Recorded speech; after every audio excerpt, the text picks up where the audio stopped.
Tchaikovsky es uno de los nombres absolutamente imprescindibles a la hora de escribir la historia de la ópera en la segunda mitad del siglo XIX, pues junto con Verdi, con Wagner y con otros autores a lo mejor como Mussorgsky.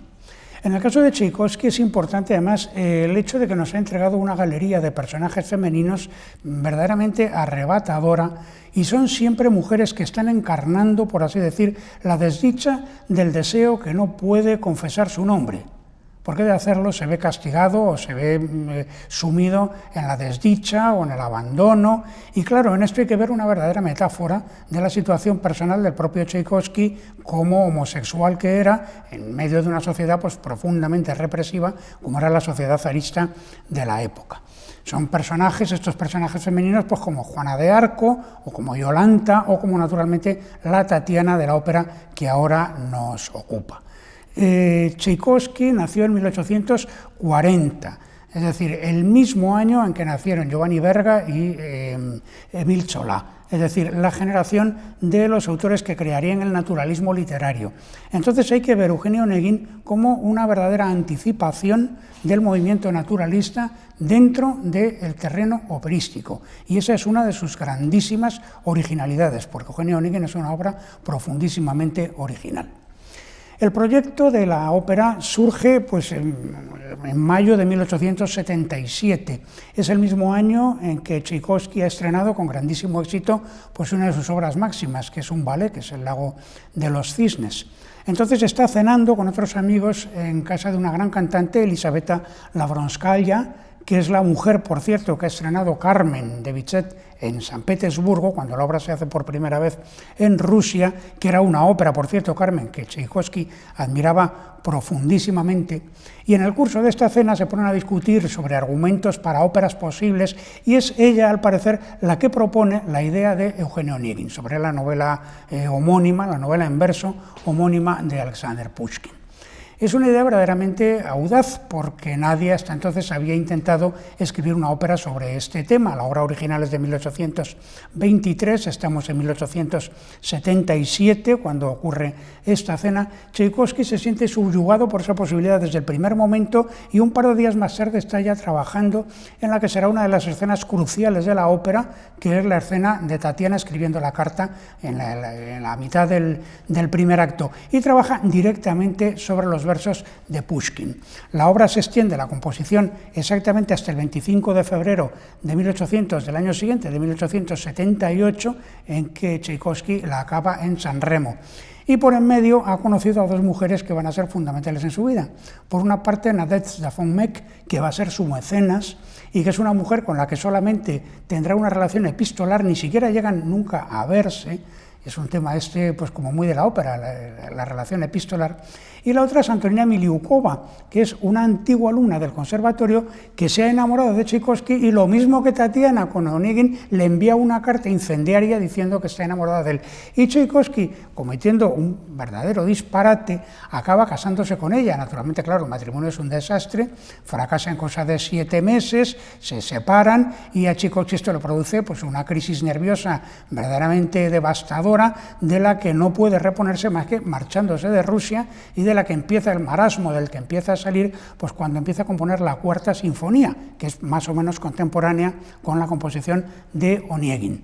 Y finalmente acabar cualquiera de esas dos obras será lo que le hará reflotar otra vez y poder volver nuevamente a Moscú, de donde había tenido que estar ausente durante todo este tiempo, en diversas giras. Tchaikovsky no quería intérpretes profesionales para Eugenio Onegin. Él mismo se daba cuenta de que había compuesto una cosa muy diferente de lo que eran las óperas al uso, las óperas que se están haciendo en ese momento. Pensemos simplemente que el año antes, el año 76, se ha estrenado la tetralogía en Bayreuth, y que Tchaikovsky ha asistido a semejante estreno. Entonces, el estreno de Eugenio Onegin se hace con cantantes no profesionales, con alumnos del conservatorio. Estrena primero una versión, primer y segundo acto, nada más, en diciembre de 1878, y luego en el Teatro Mali el 29 de marzo de 1879, con esos mismos intérpretes que son alumnos del conservatorio. El estreno profesional no va a llegar hasta bastante después, el 23 de enero de 1881, en el Teatro Bolshoi, precisamente la compañía del Teatro Bolshoi es aquella que va a presentar este Eugenio Onegin que se ofrece como apertura de la temporada en este teatro. Y luego ya será en el año 85, 4 años más tarde, cuando Tchaikovsky añada a la escocesa y algunas modificaciones en el final del acto tercero, que el 1 de octubre del 85, esa versión ya revisada, que será la definitiva, se estrena en el Teatro Mariinsky de San Petersburgo.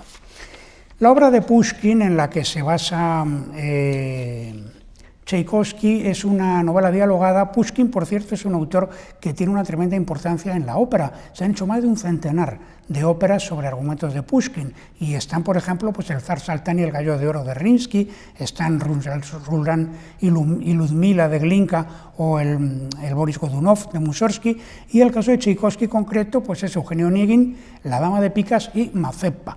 Y es un autor, vamos, importantísimo, sobre todo en el panorama del operismo ruso.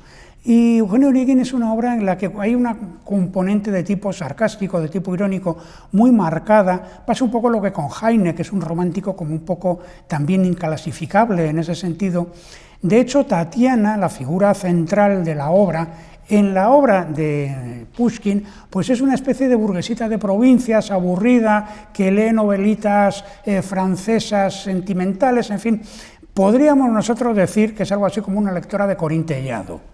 Vamos a poner este modelo. Y sin embargo, Tchaikovsky dota al personaje de una grandeza, de una dignidad verdaderamente impresionantes y convierte la obra pues, de ser una especie de drama de costumbres, en parte irónico, pues en un verdadero melodrama burgués de la máxima intensidad y además de un grado de expresivo y melancólico verdaderamente admirables. Tchaikovsky todo el material lo trabaja con Konstantin Shilovsky, el libretista, que es hermano de un alumno suyo de composición, pero todo el material lo sacan directamente de Pushkin. Todo el texto procede de Pushkin, que está cambiado de orden, modificado y tal, pero todo el texto es de Pushkin, salvo 3 pequeñas colaboraciones de Shilovsky, que son la declaración de Lenski a Olga en el acto primero, los cuplés de Trique en el acto segundo y el aria de Gremin en el acto tercero. Todo lo demás es de Pushkin. No quería intérpretes profesionales, decía Tchaikovsky, y lo decía pensando, y además está escrito en una carta por él, pues en esos intérpretes dice que tienen a lo mejor 50 años y quieren hacerse pasar por jovencitas de 18. Hay que tener en cuenta que Tatiana, en la obra original, en la obra de Tchaikovsky, tiene que tener 17 años. Entonces, Tchaikovsky, huyendo de esto, prefería intérpretes profesionales. Y bueno, es un tema interesante porque da noticia de que Tchaikovsky en realidad era consciente de la originalidad de lo que había escrito. Hay una carta a Nadezhda von Meck en donde dice precisamente que los amantes de la ópera en sentido tradicional, con golpes de efecto, de teatro y tal, que se sentirán decepcionados, pero, dice, aquellos que busquen la recreación musical de las emociones comunes y sencillas que afectan a toda la humanidad, esos quizá encuentren o se puedan ver reflejados en la ópera. Es un dictamen absolutamente atinado, por otra parte. La obra tiene una estructura muy singular, porque siendo un melodrama, sin embargo, está gobernada absolutamente por simetrías de muchos tipos. Tiene 3 actos, y cada acto está dividido más o menos en 2 mitades. Y cada una de esas 2 mitades hay entre ellas una relación de causa-efecto. Es decir, por ejemplo, Tatiana en la primera mitad del acto primero escribe la carta a Onegin, y Onegin en la segunda mitad desdeña su amor. Hay después un hiato de tiempo que no sabemos cuánto es, y en el segundo acto pues hay un cumpleaños en que Onegin provoca a Lenski, tienen un enfrentamiento absurdo, hay un duelo, hay un desafío, y entonces, claro, a consecuencia de ese desafío hay la escena de duelo en la que Lenski muere. Esto, claro, es otra originalidad tremenda en una obra de la época, que uno de los protagonistas muera a mitad de la acción dramática. Y en el tercer acto, ahora es al revés, ahora es Onegin el que encuentra a Tatiana, de repente experimenta un gran deseo hacia ella, porque ahora la ve una mujer en la cúspide de su avance social, se ha casado con un príncipe, etcétera, etcétera, pero ahora es Tatiana la que se niega a ceder al amor de Onegin, aunque está enamorada de él, porque claro, el destino lo ha dispuesto ya de otra manera, ella ya ahora es de otro hombre. Entonces, cada una de esas dos partes en que se divide cada acto es como lo que está causado por la primera parte del acto. Y en medio lo que hay son unas elipsis que ni siquiera sabemos exactamente cuánto tiempo ha pasado desde un acto, entre un acto y el siguiente. Son, como el propio Tchaikovsky la definió, que siempre se resistió a llamarla ópera, son escenas líricas. Pero la realidad es que esa idea de las emociones es decisiva, porque la realidad es que si hay un tema filosófico, un tema absolutamente crucial en esta ópera que no se parece a ninguna ópera, ese protagonista es el paso del tiempo. El tiempo como una entidad que destruye los sueños, que destruye las ilusiones, que destruye los seres, que destruye las cosas. Y de hecho todos los personajes en algún momento están hablando de eso. Lo primero que escuchamos en la obra, cuando cantan Madame Larina con la nodriza, lo que está diciendo es ella: yo antes también cantaba, y recuerda un amor que tuvo en su juventud que no llegó a materializarse. Luego será Tatiana la que, hablando con la nodriza, le diga: tú no estuviste enamorada en el pasado. Están hablando del tiempo que pasó, del tiempo perdido. Después será Lenski, cuando está esperando antes del duelo en el que va a morir, que dice: huisteis años de mi juventud. Y al final será el príncipe Gremin, el que se ha casado con Tatiana y que está locamente enamorado de ella, aunque es un hombre que le duplica ampliamente la edad, el que cante otra cosa, la que dice más o menos que el amor no tiene edad. Y al final será la propia Tatiana la que le diga a Onegin: estuvimos tan cerca de la felicidad, pero ahora el destino ya es irrecuperable, el destino ya no tiene marcha atrás. Todo el tiempo están hablando del paso del tiempo, de la flecha del tiempo absolutamente irrecuperable, y de ahí viene toda la tragicidad de este aparentemente pequeño melodrama burgués sin una estructura dramática precisa, con una acción mucho más interior que exterior, que no pasan cosas de verdadera importancia. Pero además la música de Tchaikovsky es profundamente original. Solamente dos ejemplos y muy breves. Uno entre los muchísimos que se podrían poner, en la utilización de las tonalidades en relación con los asuntos argumentales. La gran aria de la carta que canta Tatiana, su tonalidad principal es re bemol mayor. Pues bueno, cuando luego Tatiana aparezca al final y la vea Onegin revestida de su nueva dignidad, su aparición está en re bemol mayor, y después cuando ella le confiese y le diga que le sigue amando, pero que ya ese amor ya es imposible por las circunstancias sociales en las que viven, también está en re bemol mayor. Pero es que resulta que re bemol mayor es la tonalidad enarmónica de do sostenido, y do sostenido es precisamente la tonalidad en la que muere Lenski en el segundo acto. Entonces, claro, ¿cómo relaciona a través de un elemento puramente musical Tchaikovsky el amor con la muerte? Es uno de esos detalles que cuando uno lo observa en la partitura producen una emoción sin límites.